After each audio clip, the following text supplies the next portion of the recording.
तो नमस्कार दोस्तों, आज हम लोग देखने वाले हैं हरियाणा एसएससी का जो कांस्टेबल का पोस्ट आया है उसके बारे में आज हम लोग डिस्कस करने वाले हैं।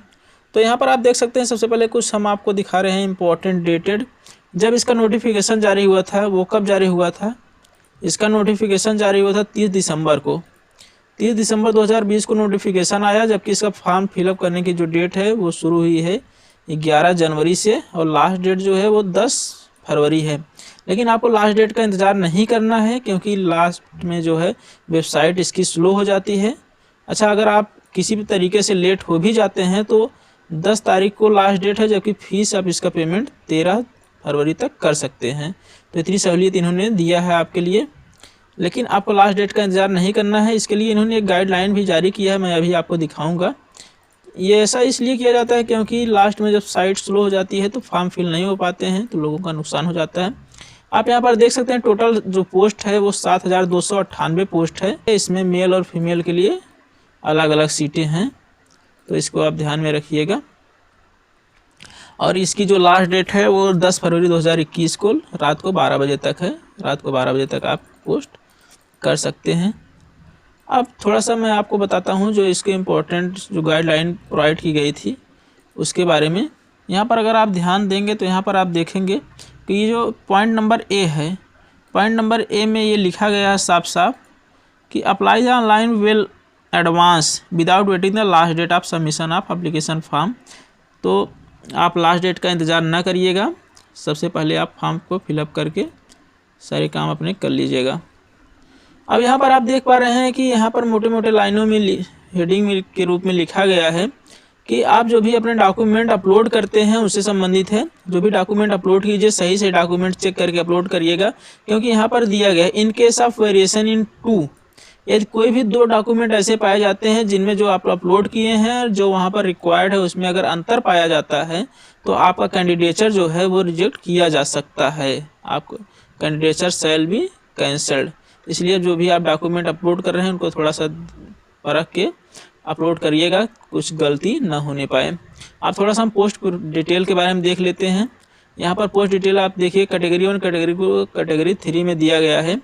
इसमें जो मेल के लिए पोस्ट है वो टोटल 5500 पोस्ट है। इसमें जनरल की पोस्ट है 1980, एससी की 990, बीसीए और बीसीबी यहाँ पर 2 चीज़ें हैं। बीसीए जो है, बीसीए का फुल फॉर्म जो है backward caste Haryana class A, और बीसीबी का backward class Haryana class B. इन दोनों का मतलब क्या है? आपने सुना होगा क्रीमी लेयर और नॉन क्रीमी लेयर, ओबीसी में 2 कैटेगरी होती है। तो जो बीसीए है वो नॉन क्रीमी लेयर की पोस्ट है, जबकि बीसीबी जो है ये क्रीमी लेयर की पोस्ट है। तो वहाँ पर 2 टाइप के कैटेगरी सर्टिफिकेट इशू किए जाते हैं ओबीसी कैंडिडेट के लिए। ये दोनों ओबीसी के लिए ही हैं, जिसमें से बीसीबी के लिए जो है 11% आरक्षण का प्रावधान है, जबकि बीसीए के लिए 16%, टोटल मिला के 27% हो जाते हैं। अब ईडब्ल्यूएस की जो सीटें हैं वो 550 हैं। ईएसएम जनरल, ईएसएम यानी कि ईएसएम एक्स सर्विसमैन जनरल की 385। इसके बाद आप जो सारी चीज़ें हैं डिटेल में देख सकते हैं। फीमेल के लिए जो है वो 1100 पोस्ट है, जबकि कैटेगरी 2 में फीमेल कैंडिडेट इसमें क्या है, एचएपी दुर्गा, ये हरियाणा में एक स्पेशल कैटेगरी है, उसके लिए टोटल 698 पोस्ट का प्रावधान किया गया है। अब हम देखते हैं थोड़ा सा और क्वालिफिकेशन, एजुकेशनल क्वालिफिकेशन क्या होना चाहिए। यहाँ पर आप देख सकते हैं कैटेगरी 1, 2 और 3 के लिए एजुकेशनल क्वालिफिकेशन क्या है।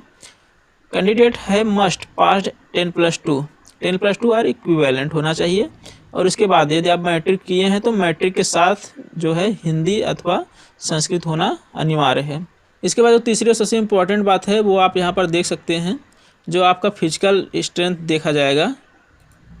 फिजिकल टेस्ट जो होगा उसमें आप देख सकते हैं जो मेल के लिए हाइट जो मांगी गई है ये जनरल कैटेगरी के स्टूडेंट के लिए है, 170 होनी चाहिए हाइट, जबकि सीना जो है चेस्ट आपका बिना फुलाए 83 होना चाहिए, जबकि फुलाने के बाद आपका 87 आना चाहिए, यानी कि 4 सेंटीमीटर का वेरिएशन मिलना ज़रूरी है। जबकि जो भी आरक्षित कैटेगरी के स्टूडेंट हैं उनके लिए क्या है, 168 सेंटीमीटर हाइट, जबकि 81 और 85 आपका चेस्ट मांगा गया है। जबकि फीमेल कैटेगरी में आप देखेंगे तो 158 सेंटीमीटर हाइट होनी चाहिए, और जो रिजर्व कैटेगरी के हैं उनके लिए कितना है 156 सेंटीमीटर की हाइट मांगी गई है। फिजिकल मेजरमेंट टेस्ट जो है पीएसटी, ये केवल क्वालिफाइंग है। जब आप पीएसटी क्वालिफाई कर लेते हैं इसके बाद ही आपको नेक्स्ट स्टेज में जाने का मौका मिलेगा। अगर एज क्राइटेरिया की बात करें तो यहाँ पर आप देख सकते हैं 18 से 25 साल तक का एज यहाँ पर होना चाहिए, जबकि जो अनरिजर्व कैटेगरी के हैं उनके लिए 18 से 25 होना चाहिए, जबकि रिजर्व कैटेगरी को उनके आरक्षण के आधार पर उनको छूट दी जाएगी। और ये एज का कैलकुलेशन जो है यहाँ पर आप देख सकते हैं 1 दिसंबर 2020 के आधार पर किया जाएगा। ठीक है, तो अब हम आगे चलते हैं, थोड़ा सा पे स्केल देख लेते हैं। पे स्केल आप यहाँ पर देखिए 21,700 से लेकर 69,100 लेवल 3। लेवल 3 का मतलब आप समझ सकते हैं, लेवल 3 का मतलब होता है कि जो 2000 ग्रेड पे की पे स्लैब होती है उसको लेवल 3 बोलते हैं। हम थोड़ा सा अगर आपको डिटेल में दिखाएं तो यहाँ पर आप देख सकते हैं ये है लेवल 1, लेवल 2, लेवल 3। लेवल 3 जो है ये 2000 ग्रेड, यहाँ पर ग्रेड पे लिखा गया है, यहाँ पर लेवल लिखा गया है। तो लेवल 3 में आप देखें ग्रेड पे 2000 की जो पोस्ट होती है वो लेवल 3 में आती है। जबकि अगर आप देखें 4200 ग्रेड पे की लेवल 6 आती है, जबकि लेवल 7 में आती है 4600 ग्रेड पे की। तो इसको आप गूगल से डायरेक्ट सर्च करके भी देख सकते हैं। तो चलिए अब हम आगे बढ़ते हैं। अब अगर हम बात करें कि जो फीस डिटेल है, फीस कितनी लग रही है, तो कैटेगरी 1, कैटेगरी 2, कैटेगरी 3 के लिए यहाँ पर एक कैटेगराइज किया गया है। जबकि एक सर्विसमैन की कोई फ़ीस नहीं है, आप चाहे जहाँ से भी आते हों। अगर आप एक सर्विसमैन हैं तो कोई भी फीस नहीं लगेगी। लेकिन एक इम्पॉर्टेंट बात यह है कि जो एक सर्विसमैन का कोटा दिया जाता है केवल हरियाणा के स्टूडेंट को दिया जाता है, बाकी अन्य स्टूडेंट को एक सर्विसमैन का कोटा नहीं बल्कि उनको जनरल में कैलकुलेट किया जाता है। अब यहाँ पर आप कैटेगरी 1, 2 और 3 के लिए देखेंगे जो फीस है, अगर आप जनरल में आते हैं और मेल कैंडिडेट हैं तो आपकी फ़ीस जो है 100 रुपये रहेगी। जबकि फीमेल कैंडिडेट हैं लेकिन हरियाणा के आप निवासी नहीं हैं तो भी आपकी फ़ीस जो है 100 रुपये ही रहेगी। जबकि आप हरियाणा के निवासी हैं और फीमेल भी हैं तो आपकी जो फ़ीस है, आपकी फ़ीस 50 रुपये रहेगी। कब? जब आप जनरल कैटेगरी में आते हैं तो। जबकि ओबीसी, एससी और ईडब्ल्यूएस कैटेगरी में आने पर मेल कैंडिडेट की फ़ीस 25 रुपये और फीमेल कैंडिडेट की फ़ीस जो है वो 13 रुपये रहेगी। ठीक है, तो चलिए अब हम आगे चलते हैं। यहाँ पर हम थोड़ा सा देखेंगे सिलेक्शन प्रोसीजर के बारे में। यहाँ पर आप देख सकते हैं select criteria for selection, examination and syllabus. तो जो आपके नॉलेज टेस्ट बेस्ड जो नंबर आपको दिए जाएंगे उसका वेटेज जो है 80% है। अब 80% क्या है? जी हाँ, तो यहाँ पर आप देख सकते हैं जो आपका एग्ज़ाम है वो 80 नंबर का होगा, जिसमें से टोटल 100 क्वेश्चन रहेंगे। 100 क्वेश्चन के लिए आपको टाइम दिया जाएगा 90 मिनट का। जबकि एक क्वेश्चन जो है वो 0.8 मार्क का होगा। तो 100 क्वेश्चन जो हो जाएंगे वो 80 नंबर के हो जाएंगे। ठीक है, 0.8 मार्क का एक क्वेश्चन होगा, जबकि टोटल 100 क्वेश्चन होंगे तो टोटल आपका 80 नंबर हो जा रहा है। ठीक है, जबकि यहाँ पर नेगेटिव मार्किंग का कोई प्रावधान नहीं है। इसके अलावा जो आपका और जो मार्क दिया जाएगा मैं अभी आपको आगे बताऊंगा। लेकिन देखिए, प्री एग्ज़ाम क्वालिफाई करने के बाद आपको कहाँ आना होगा? वो एग्ज़ाम क्वालिफाई करने के बाद आपको फिजिकल स्क्रीनिंग टेस्ट में आना होगा। फिजिकल स्क्रीनिंग टेस्ट में क्या होगा? इसमें 7 गुना स्टूडेंट बुलाए जाएंगे। फिजिकल स्क्रीनिंग टेस्ट में होगा क्या, मैं आपको बता दे रहा हूँ। इसमें मेनली आपकी रेस होगी। और रेस कितनी होगी? यदि आप मेल कैंडिडेट हैं तो आपको 12 मिनट में 2.5 किलोमीटर दौड़ना होगा। जबकि फीमेल कैंडिडेट को कितना है? 6 मिनट में 1 किलोमीटर दौड़ना होगा।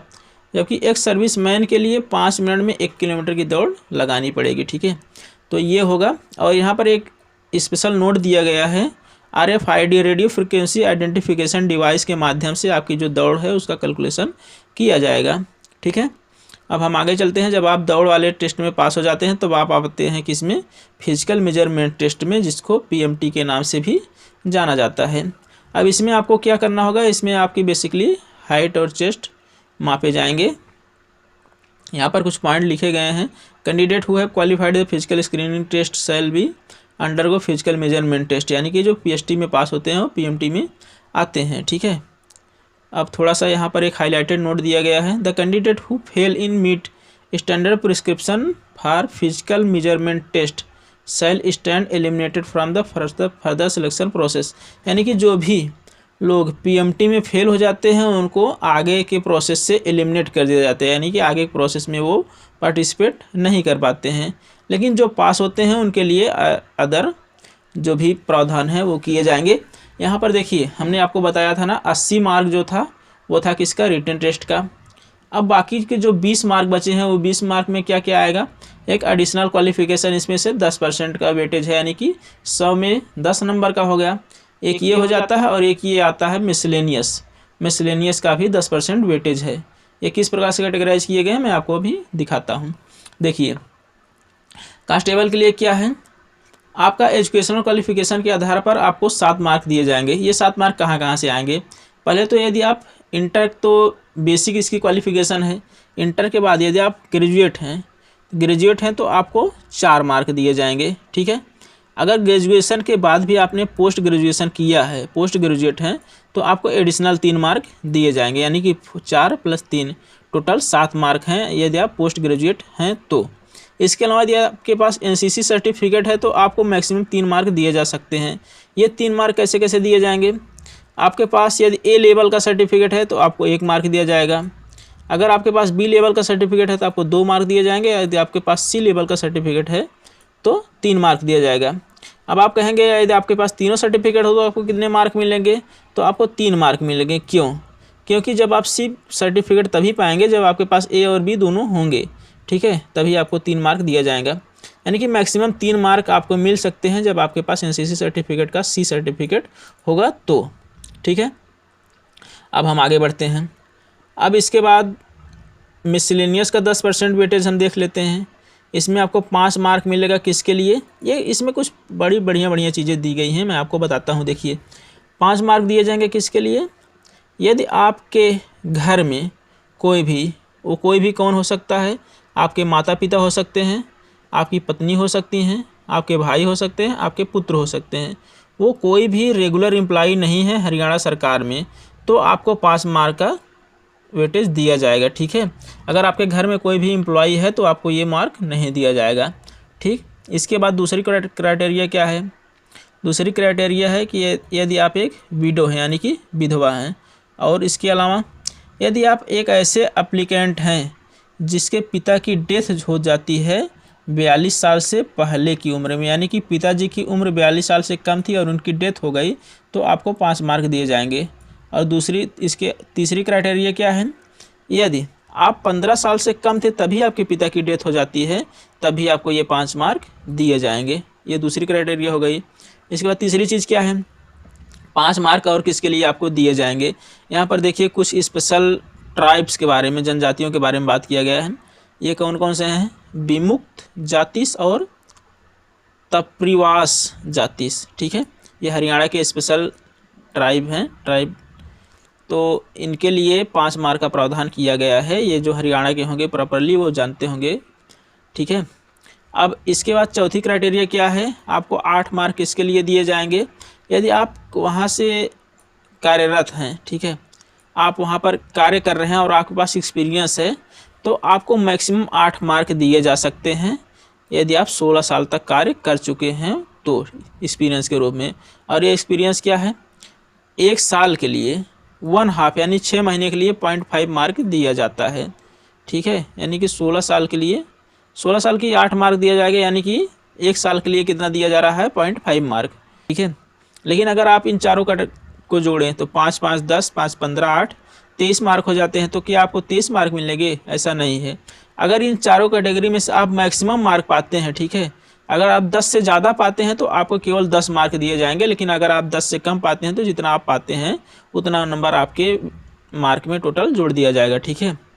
यानी कि मिसलेनियस कैटेगरी से आपको मैक्सिमम 10 मार्क मिल जाएंगे, और इसके अलावा जो है ये एडिशनल क्वालिफिकेशन मार्क जो है यहाँ से भी आपको 10 मार्क मैक्सिमम मिल सकते हैं, ज़रूरी नहीं कि आपको 10 ही मिले, ठीक है। इतनी सारी चीज़ें हो गई इसके बारे में। अब हम चलते हैं थोड़ा सा आगे और देखते हैं और क्या क्या चीज़ें हैं।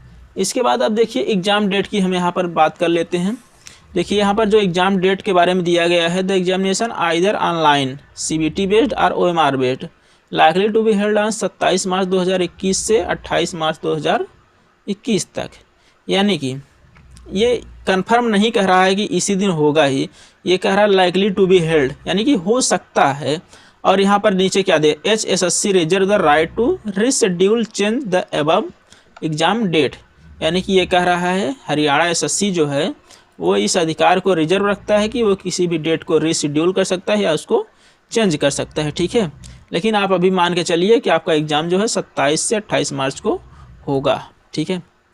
तो इतनी सारी जानकारियाँ थी आज के लिए। अब आज की वीडियो यहीं पर ख़त्म करते हैं। बाकी आप ये एप्लीकेशन फॉर्म कैसे फिल कर सकते हैं उसके लिए मैं एक अलग से वीडियो आप लोगों को बनाकर दे दूंगा, आप उसको देख लीजिएगा। बाकी आज की जानकारी अगर आपको अच्छी लगी हो तो वीडियो को लाइक कर लीजिए, हमारे चैनल को सब्सक्राइब कीजिए, क्योंकि अब हम डेली ऐसे ही जो भी नोटिफिकेशन आएंगे, जो भी फॉर्म नए नए आएंगे, हम आप लोगों के लिए लाते रहेंगे। तो इसी के साथ वीडियो को ख़त्म करते हैं। जय हिंद।